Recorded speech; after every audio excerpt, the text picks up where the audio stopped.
आज भी मैं वाल्मीकि रामायण के शुरू से अपना प्रवचन प्रारंभ कर रहा हूँ, क्योंकि वाल्मीकि रामायण वाल्मीकि अपने आप में एक ऐसा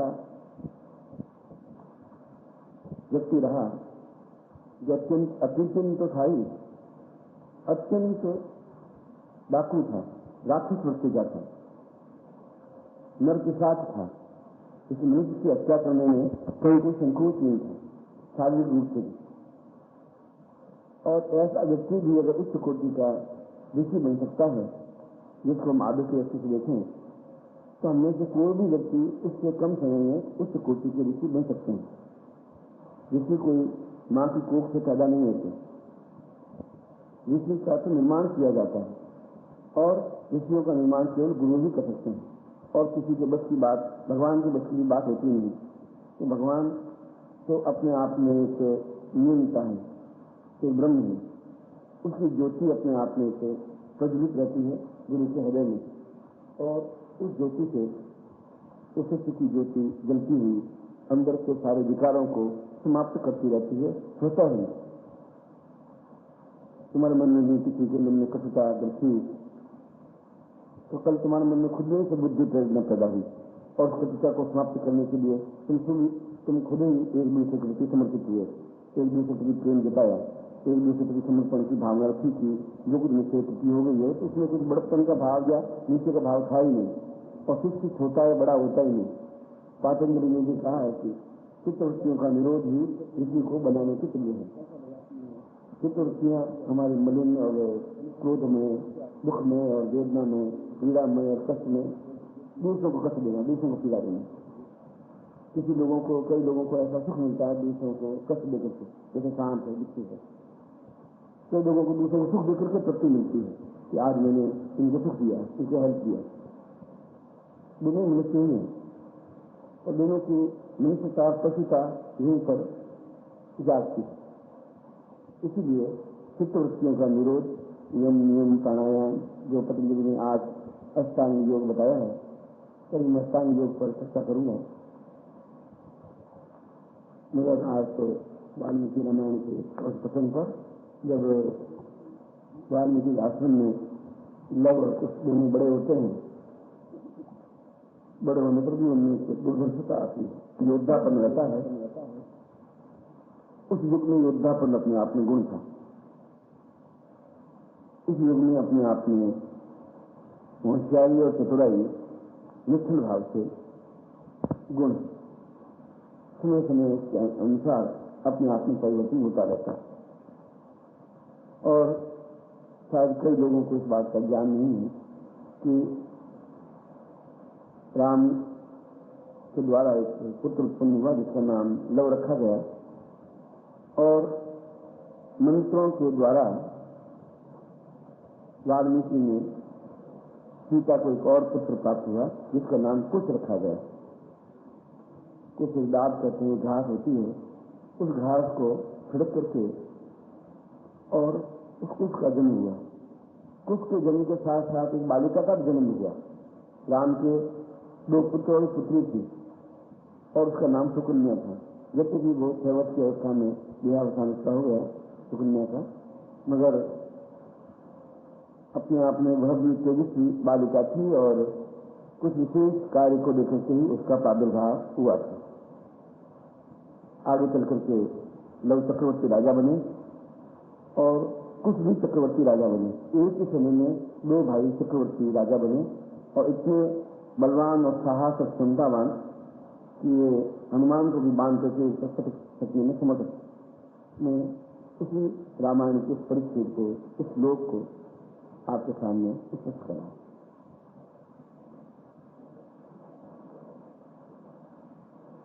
हम के शिष्य वदना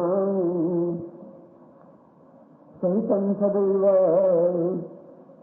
ज्ञानोपधैर्यमवतां भवसिन्धुरूपम् विशिष्य रूप भवतां संवयतम् देहं सदापि शरणं भवतेव देव। एक बहुत महत्वपूर्ण श्लोक है। मैं सोचता हूँ कि वाल्मीकि के इस श्लोक को मेरे मूर्तियों से तोड़ना चाहिए। उन्होंने जब लव और कुछ और अन्य शिष्य उस आश्रम में बैठ करके और अध्ययन कर रहे थे, तो वाल्मीकि ने कहा कि जीवन का सर्वश्रेष्ठ सौभाग्य मनुष्य शरीर है।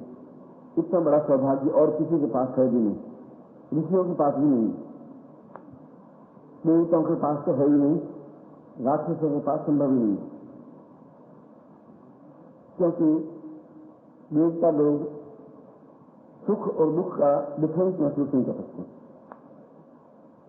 देवता लोग हर्ष और विषाद का भी अनुभव नहीं कर सकते। देवता लोग आनंद और मधुरता का आनंद भी नहीं ले सकते, ये केवल भोग कर सकते हैं, क्योंकि उनमें जो वृत्तियां होती ही नहीं, और जब वृत्तियां नहीं होती तो जीवन का फिर कोई आनंद नहीं है। दुख हो और हम उसको पार कर लें, विषाद हो और हम उसको विजय प्राप्त कर लें, यह देवताओं की बस की बात नहीं। और जो राक्षस है वे अपने आप में केवल पर पीड़ा, मम, श्रम सुखदार है, दूसरों को पीड़ा देने में उनको आनंद की अनुभूति होती रहती है। ये राक्षस वृत्ति के होते हैं, शब्दों से, कार्यों से, वचनों से, स्वभाव से, शब्दों से। मगर उसने कहा कि वाल्मीकि ने कहा कि लो तुम एक उच्च वंशीय व्यक्तित्व हो।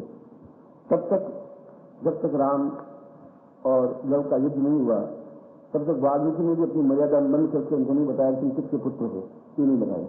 सीता ने भी नहीं बताया, सीता ने बताया कि उच्च कुलीन वंश के पुत्र हो। समय आने पर ही मैं तुम्हें बता सकूंगी तुम किसके पुत्र हो। तो सीता जानती थी कि इसका खून खोलेगा और अयोध्या पर अकेला ही जाकर के चढ़ाई करके तहस नहस करके आ जाएगा और दोनों तरफ से मैं मर जाऊंगी। अगर राम पराजित होते हैं तब भी मेरी मृत्यु है, अगर लव पराजित होते हैं तब भी मेरी मृत्यु है, यदि अयोध्या विध्वंस होती तब भी मेरी मृत्यु है।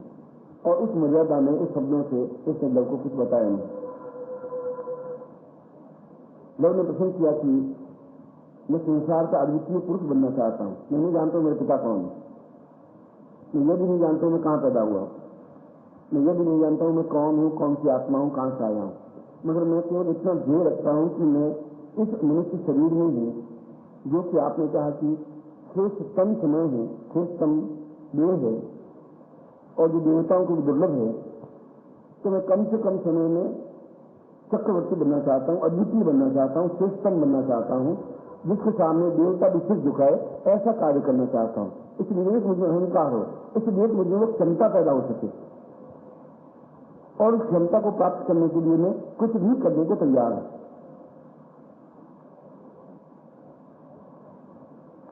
उस समय वाल्मीकि ने श्लोक दिया है जो मैं श्लोक आपके सामने रखा है। वाल्मीकि ने कहा कि जीवन में ऊंचाई पर तीर की तरह चढ़ने के लिए कोई उम्र बाधक नहीं होती, कोई उम्र नहीं होती। ऐसा नहीं होता 20 साल का जवान बालक की तीर की तरह ऊंचाई पर उठ सकता है। 5 साल के बालक में भी उतने ही गुण होते हैं जितने 80 साल के बालक में होते हैं। 5 साल के बालक भी उतनी ताकतवान और क्षमतावान होता है, चाहे 5 साल का हो, चाहे 15 साल का हो, चाहे 20 साल का हो, उसमें उतनी क्षमता होती है, ताकत होती है, साहस होता है, धैर्य होता है, कुछ कर गुजरने की एक भावना होती है, यदि उसके मन में दृढ़ संकल्प शक्ति होती है। और दृढ़ संकल्प शक्ति केवल गुरु के माध्यम से प्राप्त हो सकती है, लोग तुम्हारे माध्यम से प्राप्त नहीं हो सकती, चाहे तुम कितने उच्च कुलीन वंश के व्यक्तित्व हो। क्योंकि मनुष्य शरीर में सबसे बड़ी न्यूनता एक ही है कि वह धीरे धीरे वृद्धता की ओर बढ़ता रहता है और उसके अंदर किसी प्रकार का अंदर से प्रकाश होता ही नहीं। जब जन्म लेता है तो जन्म लेने के बाद अंदर का ब्रह्मत्व अपने आप में समाप्त हो जाता है। जन्म से पहले पूर्ण ब्रह्मत्वमय होता है, उसको पूरी घटना याद होती है कि मैं कौन हूं, कौन सी आत्मा हूं, कहां से आया हूं और कहां जन्म ले रहा हूं, ये सब कुछ को ज्ञात है। तो जैसे ब्रह्म को ज्ञात है कि देवताओं के उच्च कोटि का जीव है, वो जन्म लेता है तो पिछली सारी क्रियाओं को भूल जाता है और भूलने के साथ ही साथ उसका ब्रह्मत्व का जो दीपक है वो अंदर बुझ जाता है और एक साधारण मनुष्य बनकर चले जाता है। उस समय दो तरीके होते हैं, या तो वही गुरु के पास पहुंच जाता है या गुरु उसको खींच लेता है। दोनों उदाहरण मैं आपके सामने रख रहा हूं। वाल्मीकि ने लव को खींचा, एक ऐसा प्रसंग बनाया कि सीता इस आश्रम में रही, वशिष्ठ का आश्रम में रहती थी, पास में वशिष्ठ का आश्रम था, और वाल्मीकि से ज्यादा तेजस्वी आश्रम था, विश्वामित्र के आश्रम में रहती थी, वो भी पास में था। फिर भी उसने चयन किया सीता ने। लक्ष्मण ने कहा कि मैं तुम्हें राम की आज्ञा से केवल असत्य बोल करके अयोध्या में घुमाने के लिए रथ को लेकर आया हूं, ये असत्य है। राम ने आज्ञा दी तुम किसी आश्रम में जाते रहो, तुम किस आश्रम में रहना चाहती हो? उसके मुंह से निकला वाल्मीकि का आश्रम। श्री राम ने मुझे ऐसा ही कहा है तो वही सिरोधार्य है, और ऐसा कहा है तो वही सोचे ऐसा क्यों कहा है। मगर मैं गर्भवती बालिका स्त्री 13 साल तक भोगा हुआ, तुम मेरे देवर हो, और यदि ये सही है तो मेरे लिए यह भी सहन योग्य है। मगर एक वातावरण बनाया वाल्मीकि ने, खेलता उस वाल्मीकि ने, क्योंकि उसको मालूम था कि मुझे लव को चक्रवर्ती बनाना है, विश्वामित्र नहीं बना सकते। तो विश्वामित्र ने राम को जो कुछ देना था दिया, दो शिष्यों को परस्पर टक्कर नहीं दे सकते थे, दोनों को एक दूसरे के सामने खड़े नहीं कर सकते थे। वशिष्ठ अपने आप में अत्यंत सरल प्रकृति के थे, और वे केवल ब्रह्म ज्ञान को भी जानते थे, बाकी युद्ध को जानने की क्रिया उनके पास थी नहीं, और उस समय युद्ध ही अपने आप में सर्वोपरि स्थिति थी। और आज भी युद्ध हमारे जीवन के अंदर है, हम निरंतर संघर्ष करते रहते हैं। हम चोरी करते हैं तो तुरंत एक क्षण में ही दोनों भाव पैदा होते हैं, ये चोरी करना अच्छा तो नहीं, मजदूर से भाव पैदा होता है बीएस भी कौन रहा है ये में डालते। ये दोनों भाव दोनों युद्ध उसी क्षण होते हैं, प्रत्येक मानव के अधीन होते हैं। और जो भाव राक्षस भाव आदि हो जाता है तो चोरी करके जेब में डाल देता है, 2 रुपये या चुरा के चलो किसी को मालूम पड़ेगा, चोरी करके या झूठ बोल के या छल करके कुछ भी। और देवत्व की अग्रसर होता है तो सोचता है कि चोरी की मुझे क्या करनी है, मिल जाएगा तो अपने आप मिल जाएगा, इस चोरी से मेरा जीवन यापन नहीं हो पाएगा। तो दोनों वृत्तियां उस राक्षस और देवत्व वृत्ति इसके अंदर रहती ही है। उन वृत्तियों में परिमार्जन करने की जो क्रिया है वह केवल गुरु के द्वारा ही हो सकता है, और लव वह गुरु उस दीपक को केवल गुरु ही प्रज्वलित कर सकता है। संसार में विधाता भी प्रज्वलित नहीं कर सकती, वह तो जन्म दे सकती है, भी प्रज्वलित नहीं कर सकती। और वे व्यक्ति अभागी होते हैं जो गुरु के पास नहीं होते। यह तो हुआ गुरु के द्वारा बुलाने की प्रवृत्ति। एक और उदाहरण जिसमें एक योगी की आत्मकथा लिखी है, परमहंस योगाचार्य योगा में पंजाब के में भी उसका एक प्रसंग निकल रहा है इसमें, और एक योगी की आत्मकथा पढ़ने लायक, यदि आपके यहाँ लाइब्रेरी में हो तो ठीक, मगर आप किताब पढ़ेंगे तो एहसास होगा कि वास्तव में कितनी अच्छी किताब है, अद्भुत किताब है। अंग्रेजी में भी है, हिंदी में भी। और वह भी जब एक शिष्य उसका मृत्यु को प्राप्त होने लगा और योगाचार्य योगानंद उनके पास पहुंचे, उसके सिर पे हाथ फेरा कि तुम्हारी मृत्यु निकट है, मृत्यु नहीं है तुम्हारी, मगर तुम तुरंत ही जन्म ले लोगे। उस शिष्य की आंखों में आंसू आ गए। उसने कहा महाराज केवल 3 साल की अवस्था में आप मुझे बुला लेंगे, कहाँ जन्म लूंगा मुझे पता नहीं है, मगर ये मुझे वचन दे दें कि आप मुझे बुला लेंगे। और योगाचार्य ने कहा कि मैं बुला दूंगा। ये अभी 50 साल पहले की घटना है, 200-500 साल पहले की घटना नहीं। बंगाल में उनका बड़ा आश्रम है, और उस किताब में वर्णन अभी कल के प्रसंग में भी आया है, पंजाब क्षेत्र में भी आज के प्रसंग में भी आ रहा है, शायद दिल्ली आ रहा है या उतने एक बार आ रहा है। योगाचार्य ने जो उनकी प्रेरणा हुई, मालूम पड़ा कि उसने जन्म दे लिया आत्मा ने, मैं कहाँ जन्म लिया है तो योगाचार्य को ज्ञात नहीं हो सका, क्योंकि योगाचार्य महावतार बाबा के शिष्य तो थे, मगर कुंडली की जन से जागरण हुई थी वो नहीं हो पाई, और कुंडली में इतनी जल्दी जागरण होती नहीं है बिना गुरु के प्रहार से या बिना गुरु की कृपा से। और जिसकी कुंडली जागृत हो गई उसके जीवन में किसी प्रकार का अभाव रह ही नहीं सकता, न भौतिक न आध्यात्मिक। वह जो चाहता है वो तुरंत पहले ही प्राप्त हो जाता है। वो चाहता है शाम को 25,000 रुपये मिले तो पहले ही अवसर आ जाता है उससे। कुंडली जागरण केवल आध्यात्मिक चिंता नहीं है, कुंडली जागरण अपने आप में पूर्ण भौतिक और आध्यात्मिक पर विजय प्राप्त करने की क्रिया है। और अच्छे से अच्छे योगियों को भी कुंडली जागरण की क्रिया ज्ञात नहीं है, और किसी की उम्मीद अधूरी हुई है और किसी की पूर्ण हो गई है तो दूसरे की करवा नहीं सकते। पढ़ना एक अलग चीज है, आप बहुत विद्वान है, दूसरे को विद्वान करना बहुत कठिन कार्य है। आप बहुत जानकार है, ये बहुत बड़ी बात है, आपकी कुंडली जागृत है, पर दूसरे की कुंडली जागृत कर देना बहुत कठिन कार्य है। और वह कुंडली जागरण केवल गुरु के द्वारा ही संभव है। माँ बाप तो कर नहीं सकते, उनको खुद को मालूम है कुंडली क्या है, भाई बहन से विचार कर नहीं सकते, और कुंडली जागरण नहीं हुई तो इस शिक्षित को निश्चित कुछ नहीं चाहिए, अधूरा है, अपने आप पूर्ण है और हमारी गलती से पूर्णता है। वह देने वाला था मगर वो पात्रता को तो बराबर आंक ही रहा था। उनको ये ज्ञात नहीं हो सका कि इस बालक ने कहां जन्म लिया। मुझे ये मालूम पड़ गया जन्म ले लिया है क्योंकि मृत्यु हो गई है और मृत्यु के 40 दिन पार हो गए तो गर्भ में जन्म तो नहीं दिया। 9 महीने इंतजार करते रहे। 10 महीने उन्होंने खड़े होकर से गंगा हाथ के ऊपर उठाए, जैसे कि ये ऊपर एंगल लगा होता है टीवी का, इसी प्रकार से हाथ उठाए तो ऐसा लगा कि वाइब्रेशन इधर से आ रहा है। उन्होंने उधर से उंगली उठाए, इधर से उठाए और जिधर से एकदम से शक्ति का प्रवाह आ रहा था तो इधर की ओर बढ़े। हाथ ऊपर उठाए हुआ बढ़ते रहे। ये एक सड़क पर आए, फिर आप इधर मुड़े तो वाइब्रेशन बंद हो गया, इधर मुड़े बंद हो गया, तो इस साइड में मुड़े तो वाइब्रेशन वापस आने शुरू हो गया, तो वापस उधर से बढ़े और बढ़ते बढ़ते उस गली तक पहुंचे जहां उस बालक का जन्म हुआ था। उस घर तक पहुंचे जहां उस बालक का जन्म हुआ था और घर में जाकर के कहा कि तुम्हारा पुत्र, तुम्हारे घर में पुत्र हुआ है। परसों कि आप योगी हैं, आपको ज्ञात हुआ, किसी को पता ही नहीं था।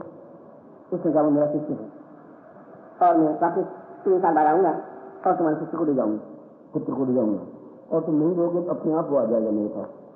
ये मैं तुम्हें बता देता हूँ। मगर तुम्हारे घर में योगी का जन्म हुआ और 3 साल बाद जब गुरु अपने आप को शिष्य को खींच करके ले गए, योगानंद ले गए। ये दोनों ही घटनाएं इस बात को सूचित करती हैं कि गुरु भी शिष्य को खींचता है या गुरु ही शिष्य को खींचता है। दोनों घटना, वाल्मीकि घटना आज से 25,000 साल 20,000 साल पहले की घटना, आज से 50 साल पहले की घटना थी। रामकृष्ण परमहंस ने विवेकानंद को खींचा।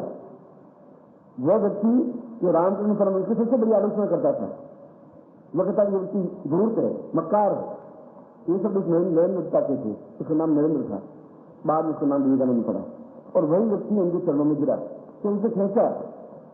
रामकृष्ण का तुम्हें ज्ञात नहीं तुम कौन हो, मुझे मालूम है तुम कौन हो और तुम्हें मेरा शिष्य बनना है और मेरे पास रहना है और इसी तरह तुम्हें घर छोड़ देना है।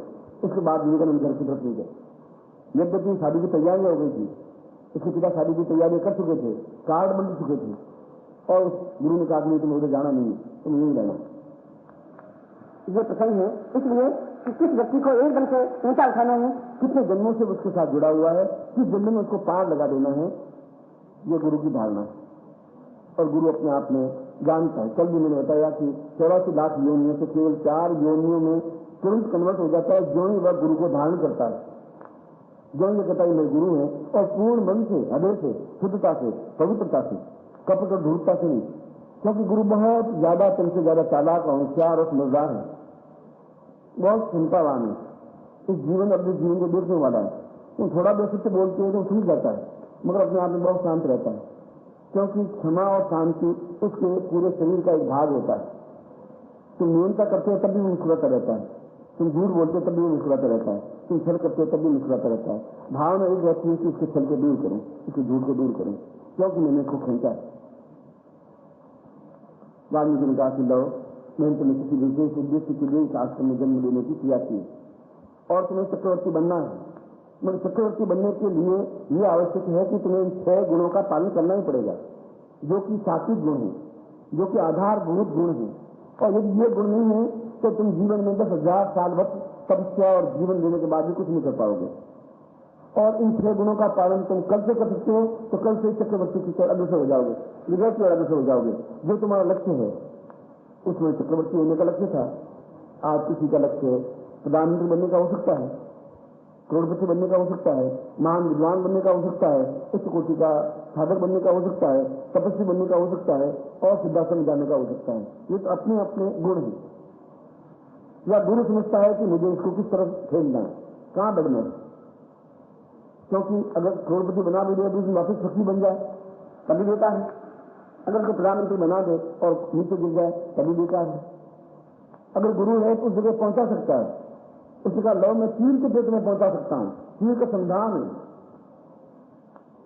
मगर तीर के लिए प्रत्यंता भी होनी चाहिए। प्रत्यंता मेरे पास है, तुम तीर हो और लक्ष्य तक पहुंचने की हिम्मत और क्षमता हो, इस जमीन से ऊपर उठ करके तो तुम चक्रवर्ती बन सकते हो। उसके लिए आयु नहीं है, 20 साल की आयु में चक्रवर्ती बनोगे, 50 साल की आयु में बनोगे, आज से 6 महीने बाद भी बन सकती है, साल भर बाद भी बन सकती है। और उन्होंने कहा कि इस श्लोक में बताया है कि शिष्य तो एवं परमम पवित्रम, तुम ये जान रखो तुम शिष्य हो और तुम्हारा गुरु है, और वो गुरु है तो तुम्हारा परमम पवित्रम, जीवन का पवित्रतम वस्तु है वो तुम्हारी। उतनी पवित्र वस्तु गंगा में स्नान करने से जितनी पवित्र नहीं आती, उतना उसके पास बैठने उसमें भाव आना चाहिए अंदर, मैं इतना पवित्र हो रहा हूं, आनंदानुभूति में भीग रहा हूं, आनंद की रश्मि अपने आप में सरोबार हो रहा हूं। ये क्षमता उसके पास आते ही तुम्हारे मन में ये वृत्तियां पैदा होने लग जानी चाहिए। अपने आप में वृत्तियों का निरोध तो तुम्हें करना है, वृत्तियों पर नियंत्रण तुम्हें करना है, नियंत्रण घिसते हुए, क्योंकि चित्त अपने आप में चंचल है, वो अपने आप में कुमार की जल्दी अग्रसर होगा ही, दूध की अग्रसर होगा ही। वह तुम्हें चित्त वृत्तियों का निरोध करने की क्षमता होनी चाहिए, और वह क्षमता गुरु मंत्र के माध्यम से, गुरु संसर्ग के माध्यम से, गुरु संपर्क के माध्यम से संभव है।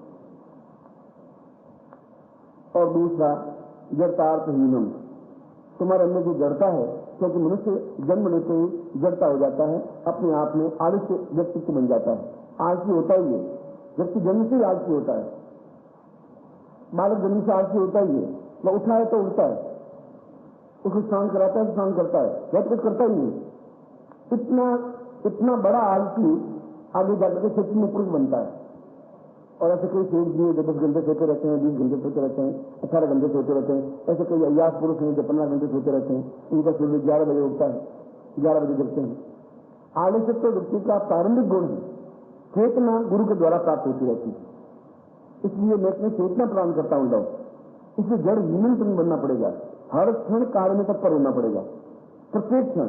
एक क्षण भी खत्म हुआ तो समझ लीजिए आंख में तुम्हारे आंख में सिलसिला आनी चाहिए कि मेरा क्षण बेकार चला गया, ये क्षण गुरु के चरणों में लगाई नहीं, ये ऋषि की सेवा में लगाई नहीं, मैंने कुटिया को पहुंचाई नहीं, मैं इनके चरणों को धोया ही नहीं, इनके लिए शांत के लिए बर्तन लाए नहीं, और आंखों में आंसू आ जाए उस जड़ता में, तो समझ लीजिए कि तुम उस तीर की तरफ बढ़ने में अग्रसर हो रहे हो।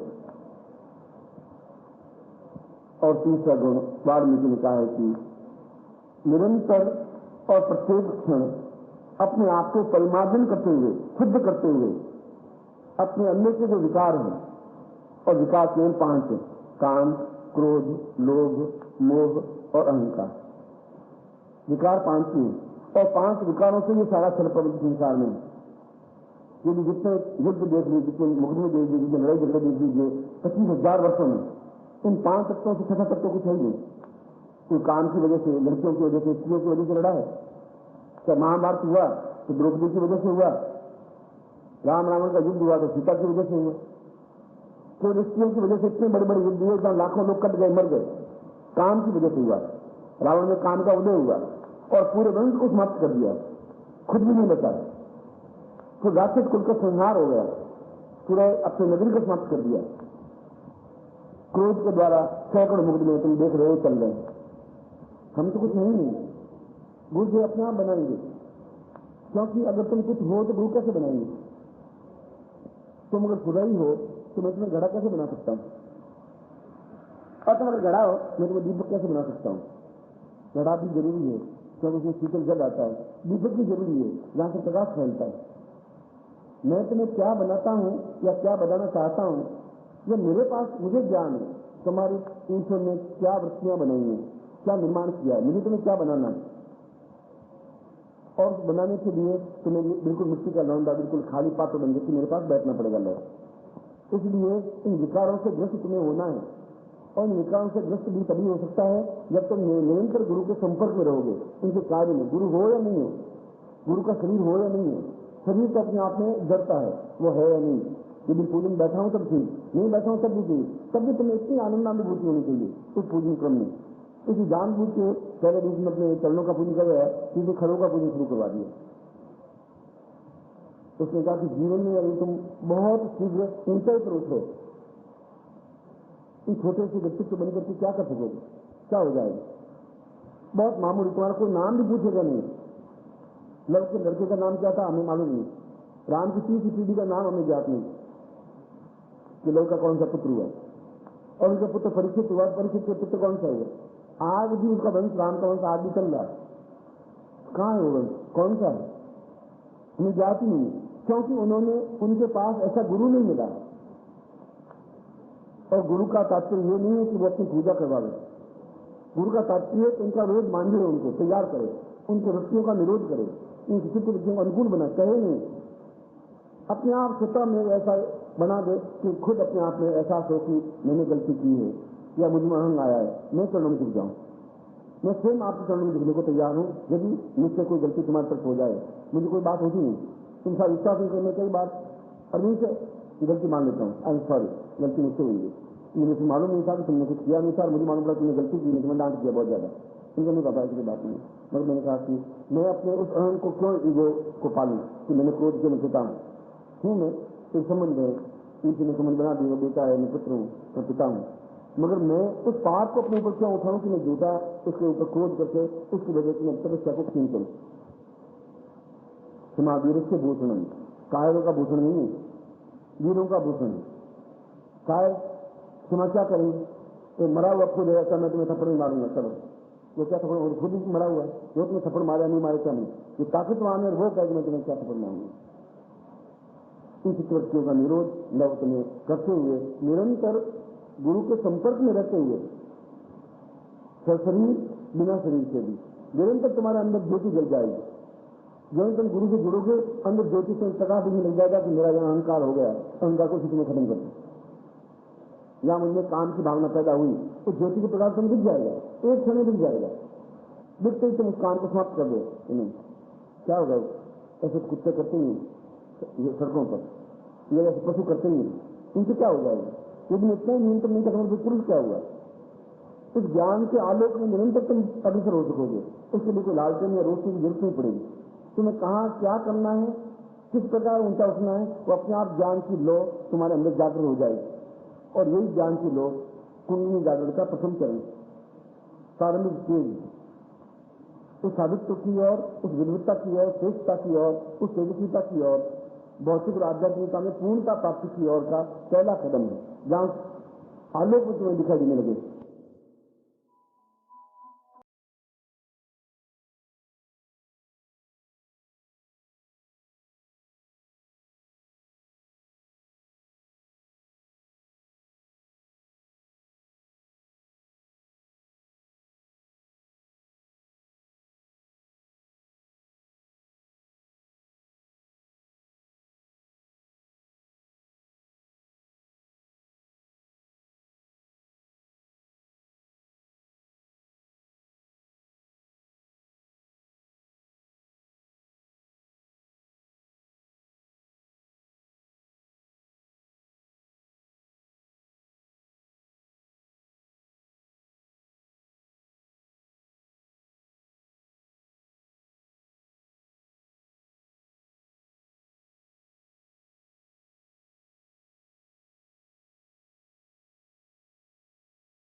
गुरु कहे इसको क्या करना है, वह तो मन्यता है, कहे और करे वह सामान्य शिष्य है, जो नहीं करे आंख के इशारे को समझ के कर ले वह शिष्य। तो गुरु क्या चाहते हैं, उनकी आंख कहां फड़क रही है, वो क्या कहना चाहता है, गुरु कहेगा ही नहीं। फिर बुखार में स्वाद बिजली में पत्ता देगा, वो नहीं कहेगा तुमने पानी पिलाया या क्या पिलाया, तो भी गुरु है उनको सेवा दे करके उनको समझ नहीं पड़ रहा है। शिष्य समझे अगर शिष्य है तो उनके जीवन में उनके कार्य की क्या आवश्यकता है, मैं उनको इतना फ्री कर दूं, इतना निश्चिंत कर दूं कि उनका जिस कार्य की वजह से जन्म हुआ है, अवतार हुआ है या जो हुआ है, उस कार्य को पूरा करने के लिए तेजी से साथ बढ़ सके। यदि मेरा उद्देश्य उस प्राचीनतम ग्रंथों को लिखने का है, जीवन का उद्देश्य है कि ये ज्ञान खत्म नहीं हो जाए, तो चारों तरफ अंधकार है, अज्ञान है, चारों तरफ लूट खसोट मार बची हुई है, वहां पर हत्या हो जाती है, मैं प्रेमिकाओं की हत्या करके जला देता हूँ, वहां भाई भाई की हत्या हो जाती है, वहां रोज सिद्धित हो जाते हैं, वहां चारों तरफ लूट मार मची हुई है, जहां भौतिक मूल्य हमारे ऊपर हावी है, तो उसमें जाकर देखते हैं डिस्को है, शराब है, सिगरेट है, इस विषय में वातावरण में लोग सांस ले रहे 80% लोग,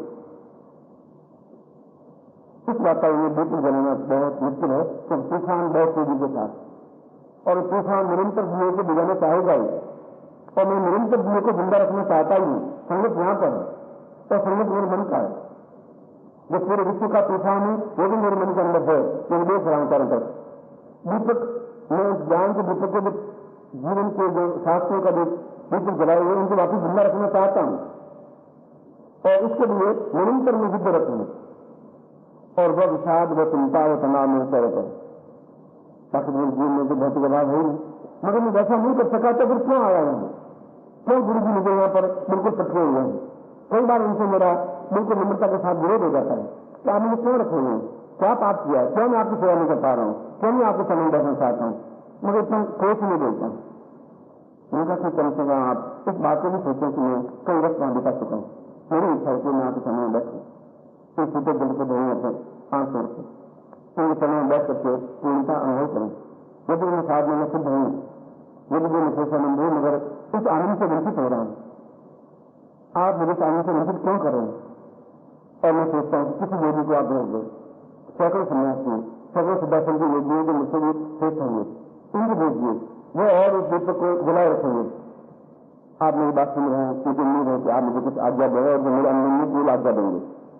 आधे घंटे की मेरी बात के बाद तो एक आधी छोटी पसंद से बोलते हैं, लेकिन मैं वापस नहीं जाके काम करूँ, और मैं वापस समा और आनंद की गुरु से भी आज्ञा दी, कुछ समझा मुझे, कुछ एहसास किया, इसके बिना तूफान को जोड़ने की क्षमता साधने से नहीं होगी, तो मुझे नहीं है, मैं सबों को बंद कर रहा हूँ, और मैं 23 दिन 25 दिन उनको जो करता हूँ, वो कान तक गए होंगे उनके सुनते सुनते, मैंने कहते कहते नहीं सक गया, और फिर 3 साल से वो दे रहा है, और 3 साल में वो बिल्कुल आधे पौन घंटे में बात सुनते हैं, बहुत कैसे से सुनते हैं, और उसके बाद फिर आधे पंक्ति बोलते हैं, लेकिन तुम नहीं जाना है, तुम नहीं कार्य करना, और मुझे फिर यहाँ करके तुम लोगों के बीच में तुम लोगों की सहायता से फिर तूफान से टक्कर लेनी पड़ती है, तुम आलोचना से टक्कर लेनी पड़ती है, जो घटिया बोलते हैं ऐसे बोलते हैं उनको नहीं सुनता हूँ, जैसे से खड़ करते हैं झूठ करते हैं उनको भी सहन कर लेते हैं।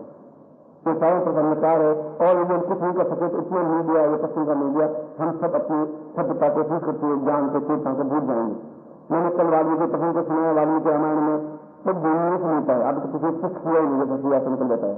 इस प्रसंग को मैं आपके सामने स्पष्ट कर रहा हूँ, उसको कोई स्पष्ट कर ही नहीं पा रहा, ये सब ज्ञान अपने आप समाप्त हो जाएगा। मैं मुझसे बोला तो उसके खास लोग कहां से लगे, हमने मुगलों ने उनको समाप्त कर दिया। कम से कम बाबर ने आकर के इस धर्म ग्रंथों का जलाना शुरू किया, भारत से ढूंढ करके प्राचीन ग्रंथों को, और 6 महीने तक होली जलती रही। इतना बड़ा आतंकवादी व्यक्ति था जिसे 6 महीने तक समस्त धर्म ग्रंथों को जला दिया, 6 तक होली जलती रही, और वो जो भी उत्तम कुछ ग्रंथ उसमें डालता रहा और जलाता रहा। इसके बाद जब ये संस्कृति नष्ट हो जाएगी, जो हिंदू सभ्यता नष्ट हो जाएगी, तो मुस्लिम संस्कृति धर्म हावी होगा। ये इसका चिंतन था। नेपाल में सबसे बड़ा अंग्रेजी में सबसे बड़ा विश्व विशिष्ट हुआ था जब नेपाल में कहा कि नहीं, हिंदी को पढ़ाना ही नहीं, अंग्रेजी भी पढ़ाना है, तो अंग्रेजी उनके माइंड में बन जाएगी तो फिर ये वापस सही अर्थ में आदमी नहीं बन पाएंगे, ये हमारे गुलाम बन जाएंगे। और उन्होंने पूरे भारतवासियों को चपड़ा से बना दिया, खड़क बना दिया, और खड़े तो बाबू जी करना शुरू कर दिया। पहले बाबू जी कहते हैं लोग से, और घर में भी आकर के अपने पिता को बाबू जी कहते हैं। बाबू अपना आप इतना बड़ा शब्द बन गया कि बस ये मेरे पास अंग्रेज नहीं हो गया। मैं प्रश्न कहा था उस रामचरित मानस की, उस रामायण की, वाल्मीकि ने कहा कि तुम अगर उनका उसमें है तो तुम्हें अंदर उस ज्योति को जलाना पड़ेगा, और ज्योति को जलाने के लिए निरंतर शासक की तरह, सफेद की तरह गुरु के चरणों की ओर और उनके नेत्रों की ओर देखना पड़ेगा। और तुम नेत्रों की ओर भी नहीं देखना है, तो नेत्रों को देखने से तुम्हारे जन्म थोड़ी नीचे उठेगी, तुम्हें अहंकार आ जाएगा। तुम्हें आंखों के उनके चरणों में सबको दिखना चाहिए ये क्या चाहते हैं, इतनी तुम्हारी आंखों में देखने बच्ची आनी चाहिए। और वो कहे और तुम तो फिर से करने लग जाए, क्योंकि तुम्हें सब कुछ योग्यता है, ऐसी कोई अयोग्यता है ही नहीं जो तुम नहीं कर सको। तो ये कारण नहीं बताया जवाब में का कि तुम राजा रंग से राजा बन सकते हो, ऐसा रंग राजा कि अभी तक कुछ पर हुआ ही नहीं, इतना धन एकत्र कर सकते हो क्योंकि तुमने वह दूध नहीं बुलाया है। तो तुम चक्रवर्ती बनना चाहते तुम बन सकते हो, वह दूध भी प्रसिद्ध किया है, लेकिन तुम्हें चलना पड़ेगा तीन की तरह, धीरे धीरे नहीं, बहुत कम समय में बहुत तेजी के साथ अग्रसर होता हुआ अपने गुरु के कार्यों को करता हुआ। और एक दिन भी लोग ने उन कुटिया को दूसरे धोने नहीं दिया, पहुंचने नहीं दिया, काम करने नहीं दिया। नित्य रात्रि को उनके कांटे छुप जाते थे, जंगल में उनके कांटों को चुनता, साफ करता, उनके पैरों को धोता, उनके चरणों को मालिश करता और उनके विश्राम करने के बाद विश्राम करता। निरंतर सेवारत एक राजा जिसकी ये प्रजा थी राजनीति, उसका वो राजा था, और राजा इस सन्यासी के पैरों को धोता है और अपने आप को बहुत गौरवान्वित महसूस करता है। और 5वीं बात वाल्मीकि ने कही कि इन विकारों को, जो तुम्हारे विकार हैं, इस ज्ञान के आलोक से खुद को महसूस हो जाएगा, एक ही मालूम पड़ जाएगा कि मैंने यह झूठ बोला, मैंने यह छल किया है, और ये छल गुरु को मालूम पड़ेगा नहीं, तो झूठ गुरु थोड़ी पहचान पाएंगे। और ये तुम्हारा ईगो तुम्हें खुद को नीचे की ओर अग्रसर करता है, तुम नीचे ऊपर नहीं उठ पाते।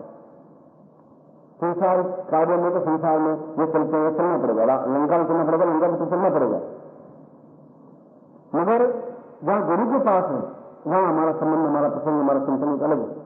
जब संसार में है तो संसार के रूप में चलना ही पड़ेगा।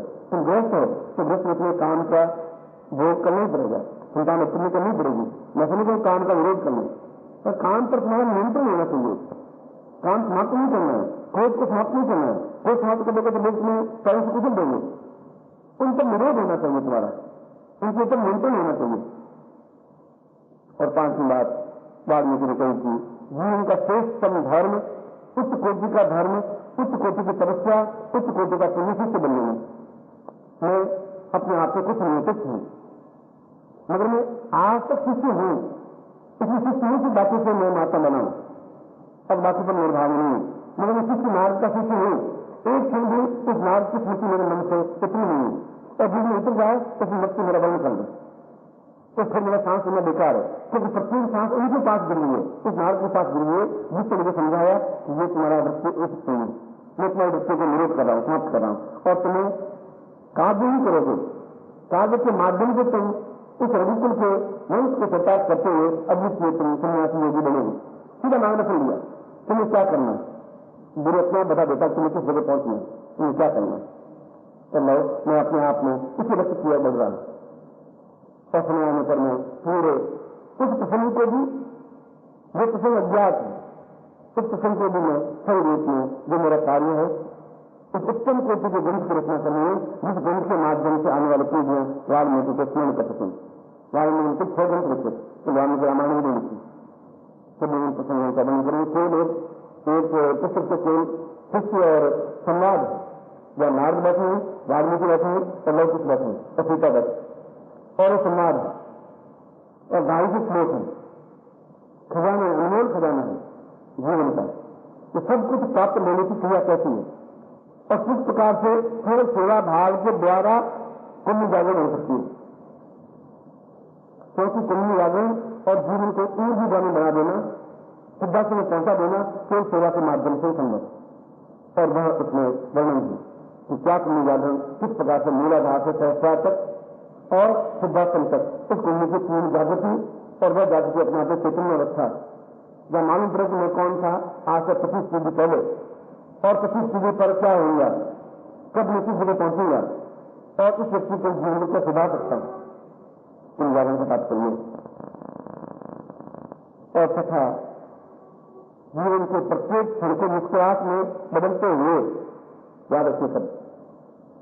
इस गुरु के कार्य को मुस्कुराहट में लपेटते हुए गुरु साथ में पानी देने के लिए कहे या कुएं से पानी भरने के लिए कहे या तुम्हें लकड़ियां ढोने के लिए कहे या घास खोदने के लिए, मगर उस कार्य को इस आनंद में लपेटते हुए, प्रसन्नता में लपेटते हुए, भाष में समझते हुए नहीं। ये सौभाग्य से आज वो मुझे काम सौंपा, क्योंकि मैं इतना भार उनका कम कर दूंगा तो वो इस कार्य को कर सकेंगे जिसके लिए उनका जन्म हुआ है या अवतार हुआ है, जिस उद्देश्य से आए। मैं तो एक लोग से ब्रह्म लोग से आया, इस पक्षी देखने को समय रहा तो शुक्र ग्रह में चला जाएगा, शुक्र ग्रह को समय रहेगा, फिर और किसी देखने चला जाएगा, क्योंकि बहुत अच्छी तो और भी ब्रह्मांड में सैकड़ों लोग हैं जैसा मच्छी लोग। जिस क्षण तक गुरुदेव की आज्ञा है उस मच्छी देखने के लिए तुम्हें करना ही पड़ेगा, तुम्हें करूंगा है। और उसके बाद जब उनकी आज्ञा होगी तो दर्शन में या किसी लोग में भेजेंगे, वहां चला जाऊंगा, क्योंकि मेरा मस्तक और जगह देख नहीं सकता, संभव नहीं है, उनकी आज्ञा को टाड़ नहीं सकता। मुझे बहुत कम याद है कि उनकी आंखों से आंखें मिला करके बात की है, और उनके चरणों में उनकी सारी आज्ञा मुझे स्पष्ट दिखाई देने लग जाती है। और उसमें मेरी आंखों में से अच्छी भाव प्रवाहित होने लग जाती है, अच्छी भाव इतनी प्रवाहित की गई खड़े खड़े भी उनकी आंखें उनके चरण भीग जाती है। मैं अपने आप को धन्य महसूस करने लग जाता हूँ कि आज मेरी आंखें सार्थक हुई, और उनका वर्ग जब मेरे सिर पर पड़ता है तो उससे बड़ा सौभाग्य तो मेरी जिंदगी में कुछ प्राप्त होता ही नहीं। तो वाल्मीकि कह रहे हैं कि जिस क्षण गुरु आज्ञा को पूर्ण आनंद के साथ, मस्ती के साथ भूलते हुए, नृत्य करते हुए और अपनी क्षमता के साथ और क्षमता से ज्यादा तुम कार्य कर लोगे, जहां भी तुमने मना किया मैं तुम बस सिद्धि से उतर गए। मैंने पहले प्रश्न में कहा था कि गुरु ऐसी आज्ञा दे नहीं जो सच नहीं कर सके।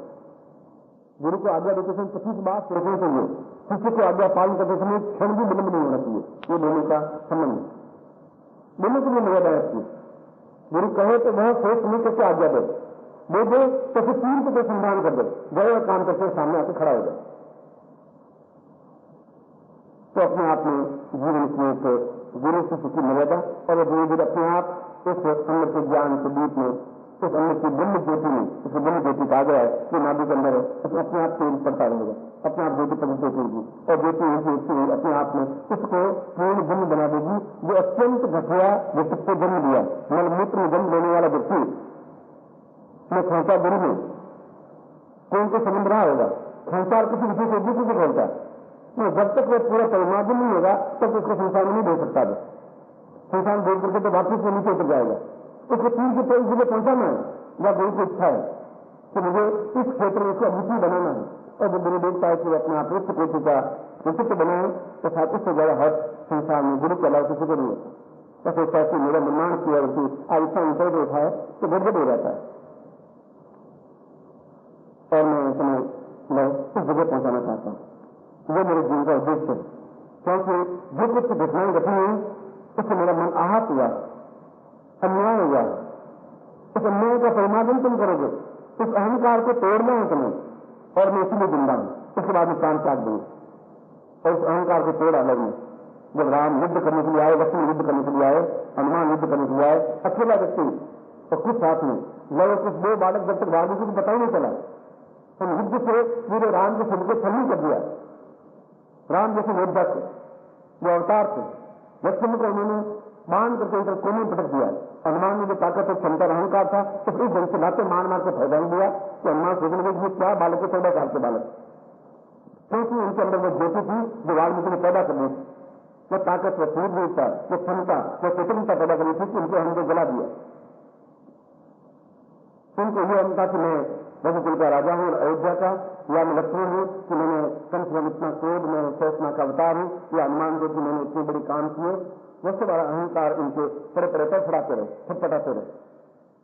और वो दोनों आकर के जहां सीता बैठी थी, सीता को भी पता नहीं कि इतनी बड़ी घटना घट गई।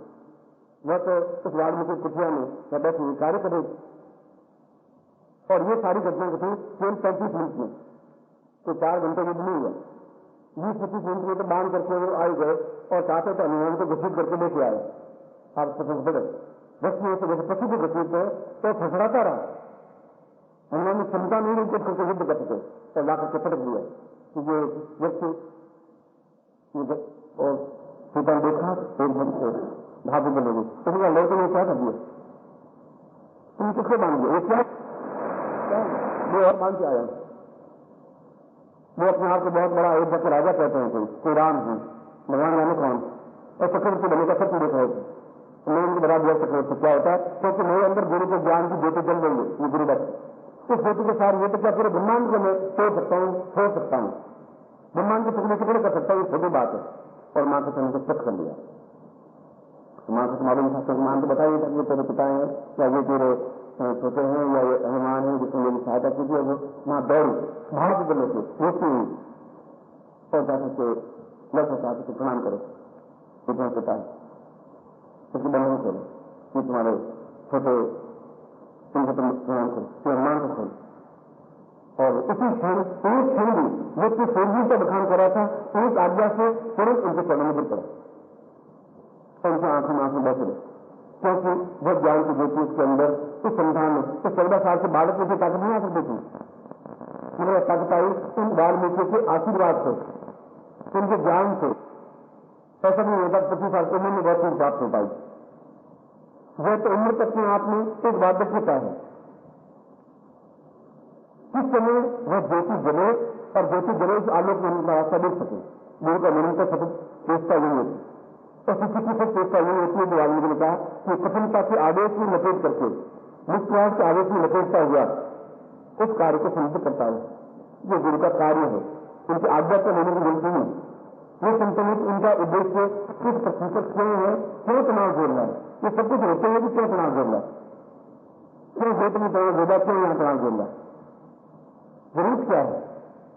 मगर कोई को उद्देश्य कोई को लक्षित होगा और उसके लिए कोई जरूरी नहीं है कि उच्च कोटि का पति हो, पति भी उच्च कोटि की है या पुत्र भी उच्च कोटि का है। ये तो अपने अपने कर्मों के फल के भोग है, ये आपको ये मिलते हैं। पगडंडियां टाइम पर चलती है तो एक जगह पगडंडी मिल जाती है, फिर पगडंडियां बिछड़ जाती है। ये सब पगडंडियां हैं और किसी मोड़ पर खड़ा हूं या पगडंडियां मिल गई और फिर आगे बढ़ने पर पगडंडियां आपको बिछड़ जाएंगी। मैं पगडंडी से नहीं रहा है, इस पगडंडी पर आया हूं, इसी पगडंडी पर चलना है, ऐसा कोई नहीं है। क्योंकि नहीं रखता जीवन के अपने आप में नहीं होता है। तुम्हारा ये उल्लास, तुम्हारा ये नहीं, तुम्हारी देखने पर मन में आह्लाद होता है, विकास होता है कि उन्होंने मुझे समझने की कोशिश की, ऐसा 1% की थी, तो सोचा है कि मुझे ऐसा कार्य करना है। और वार्ड में सिद्धांत ने कहा कि आज मैं अपने जीवन को पूर्ण नहीं गया। अब इसके बाद सीता की इस आश्रम में रहने की आवश्यकता नहीं। राम, तुम्हारा गौरव खंडित करना था, वह मेरे लिए जरूरी था, इसलिए इस प्रसंग को कि यहां पर सीता को बुलाना था और यहां पर इस लव को जन्म देना था। ये मुझे इतने ज्ञान था, जिसका मतलब तुमने इस गौरव को खंडित कर नहीं सकते, उसके शिष्य थे तो ये भी शिष्य होता।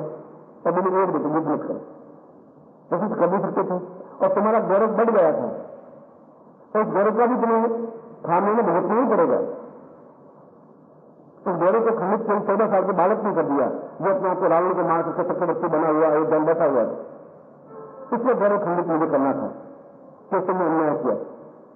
अब तुम सीता को ले जा सकते हो, अब इन पुत्रों को तुम चाहो तो ले जा सकते हो, क्योंकि हनुमान और लक्ष्मण और राम इन तीनों में मुझे घमंड आ गया था। उस घमंड को दूर करने के लिए उनको मुझे बुलाना पड़ा था। उस समय की गति को मुझे पहचानना था। आप भी किसी उद्देश्य से यहाँ आए, किसी उद्देश्य से किसी आके बुलाया, किसी उद्देश्य के लिए कार्य करें। और फिर मैं वाल्मीकि के श्लोकों को प्रणाम करता हुआ, वाल्मीकि के लिए प्रणाम करता हुआ, उन्होंने एक उच्च कोटि की बात कही कि अजय में दूध साधनाओं से प्रारंभ नहीं होता। बहुत बड़ी बात है। साधना करने से अन्य दूध प्रवृत्ति हो सकता, साधना करने से भी कुंडली जागृति है। तो साधना का कोई नाम नहीं दिया, उनका केवल गुरु की सेवा के माध्यम से, जहां निस्वार्थ सेवा गुरु लोग गुरु ने तो तुम जाओ और वहां कपट करके 50 रुपये कमा करके 3 रुपये मुझे लाकर दे दो, फिर ऐसा नहीं करता। तो सेवा के माध्यम से उस हजार साधनों से भी ऊंचाई पर तुम हो सकते हो। वहां पर समय का बंधन नहीं है, वहां उम्र का बंधन नहीं है। 14 साल का बालक भी अपने आप में अद्भुत तेजस्वी बन सकता है, चक्रवर्ती बन सकता है, क्योंकि उसके अंदर वह चेतना है, वह ज्ञान है और वह सब सेवा के द्वारा प्राप्त हुआ है। और सेवा किसे कहते हैं? वह भी श्लोक में उद्धत है कि सेवा का तात्पर्य गुरु की आंखों में नहीं देखे कि क्या करें। मुझे तो बहुत आगे आएगी बात, मुझे तो 2000 में दूर है, नेत्र से तो रोज दिन देखती करने में देखिए और मालूम कर जाए कि गुरु क्या चाहते हैं, उसकी सेवा कर और वो कहे और तुरंत कर लो। ने हनुमान सेवी में कह रहा था कि वह आज्ञा नहीं होती कि गुरु कहो तुम करो, बस तुम कहो तुम्हें मालूम पड़ जाए। उनकी आंख से, उनके चेहरे से इतना तुम्हारा उनका अंदर आत्म संबंध बनना चाहिए। यदि कुछ अद्वितीय बनना है तो ये पशु जीवन जीना है तो जी रहे, कि मानसिक जीवन जीना है तो जी रहे। मगर मैंने परिवर्तन देखा है तुम्हें, क्योंकि मैं तुमसे परिचित हूँ। कभी मैं तुम्हारा प्रत्येक पिछले जीवन की आज से तुम 20 साल से हो, 21 साल पहले तुम कहाँ थे, तुम भारत में वहां जाकर देख लेना कि तुम वहां थे। देख लेना कि क्या ऐसा कोई लड़का तुम्हारे यहाँ था, उसकी मृत्यु मैं तो पहले बताऊंगा। तुम्हारी मृत्यु इन कारणों से हुई, इस गांव में हुई, उसके बेटे थे, उसके बेटे थे, इस मृत्यु हुई, मृत्यु के बाद ये घटना घटी। और वो बिल्कुल अगर वहां मिल जाए बात तो समझ मृत्यु में तुम्हारे गुरु, तो समझ से तुम्हें खर्चा। क्योंकि 25 साल पहले उस गांव के लोग मरे नहीं होंगे, कोई 80 साल का होगा, कोई 60 साल का होगा। और तुम्हारे प्रत्येक का लेखा जोखा मेरे पास है, प्रत्येक का गणित मेरे पास है, प्रत्येक की मेरा शरीर मेरे पास है। परंतु मैं अपने कार्य में बिल्कुल संलग्न हूं, तुम्हें अपने कार्य में संलग्न। तुम का मतलब प्रत्येक शिष्य जो भारतवर्ष में संसार में तुम में से तुम्हारा समर्थन कर रहा हूं, नॉट यू ओनली। पूरे भारत के शिष्यों को लेकर बोल रहा हूं, तो पूरे भारत के शिष्यों को भी बोल रहा हूं। ये कोई नई स्वार्थ नहीं बोल रहा हूं, तो वो बताए सकने से मेरा कुछ नहीं हो जाएगा, तुम्हारे काम बनाने से मेरा कुछ नहीं हो जाएगा। तो तुम्हारा एक सौभाग्य तुम गुरु के पास में हो, तुम्हारा सौभाग्य मेरा सौभाग्य नहीं है। तो तुम्हारा सौभाग्य की गुरु तुम्हें चेतना दे रहा है, तो तुम्हारा सौभाग्य गुरु तुम्हारे अंदर प्रदर्शित कर रहा है। और ये तुम्हारा सौभाग्य है कि तुम्हें इस जीवन के क्षण मिले हैं, कुछ पुण्य प्राप्त हुई है कि उनके चरणों में बैठ करके उनके कार्य को प्रसन्नता को, फिर वही बात प्रसन्नता और आनंद में लपेटते हुए इस कार्य को करना है। यह इस रास्ते पर चलने का पहला कदम है। इस रास्ते पर इस चेतना के दूध को खत्म करने का श्रेष्ठतम कार्य है। और इसी प्रकाश में तुम्हें निरंतर आगे बढ़ने रहना है। ये शरीर रहे या चले जाए, मैं शरीर का मोह है, मैं शरीर का मुझे कोई आवश्यकता नहीं है। जब तक है तब नहीं चलना पड़ेगा। मैं शरीर को भोग है, मुझे भोगना ही पड़ेगा। जिससे कि अगर मैंने पाप अपने ऊपर उड़े हैं उसको मुझे किसी भी प्रकार से उतारना नहीं पड़ेगा, चाहे साधन के द्वारा से और किसी भी। मगर फिर भी मुझे इस वाल्मीकि को प्रणाम करता हुआ इस लोक के साथ में मैं आपको आशीर्वाद देता हूँ कि वाल्मीकि ने जो एक नियम बना दिए इस शिष्यों के लिए, वो अपने आप में आज 25,000 वर्षों तक भी शिष्य के लिए पाते हैं। शंकराचार्य ने कहा है कि इतने उच्च कोटि से जो उन्होंने मार्गदर्शन दिए हैं उसमें तो मुझे नहीं दे सकता। उन्होंने स्पष्ट कर दिया गुरु क्या है, शिष्य क्या है, मर्यादा क्या है, सेवा क्या है। साधना जरूरी है ही नहीं, सेवा ही जरूरी है। सेवा ही अपने आप में साधना की उच्चतम भूमि है कि वह बहुत कठिन है। साधन का आपके बैठे और मंत्रार करते रहे, वह कोई कठिन नहीं है। सेवा धर्म में सबसे कठिन कार्य सेवा धर्म है। संसार का सबसे दुखदायी काम सेवा धर्म है। लेकिन उसको जो आनंद में लपेट करके प्रसन्नता में लपेट के छोड़ी जाए तो वह भी अपने आप में जीवन की मुस्कुराहट बन जाती है, जीवन की दिव्यता बन जाती है, कोई पसंद आ जाती है। तो ये विश्वास नहीं है। और मैं अगर सुबह सुबह असत्य नहीं बोलूं, आपके चेहरे पर समझ प्रत्येक एक दूसरे को बता सकता है। तुम्हारे चेहरे पर एक चेहरे में चिंत चिंत आने लगी है, तुम्हारे चेहरे पर एक एज आने लगा, ऐसा लगने लगा जैसे कि चेहरे में कुछ समझ आई है। चाहे 5 साल की जिंदगी अगर ऐसा हो सकता है तो इस सेवा के माध्यम से क्या कुछ प्राप्त हो सकता है। आप मेरे अद्वितीय प्राणों से जुड़े हुए किसी बन सके और इस कोटि का सिद्धांत का कार्य संपादन कर सकें, ऐसा ही मैं देखा आपको आशीर्वाद देता हूँ।